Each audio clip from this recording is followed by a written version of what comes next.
Ito nga pala yung nabili kong Fuji. Ayan, nakalagay pa sa paso. Oh. Ayan, after 3 years, ito na siya. Ayan, ang puno niya, ang taas na. Ayan, may mga bulaklak-bulaklak na. Hanggang sana video ko pa ngayon.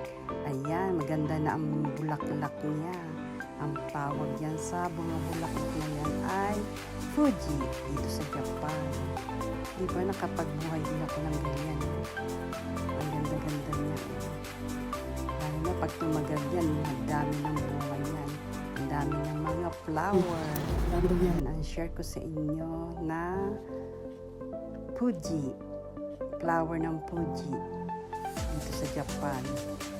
Sa English yata, Wisteria.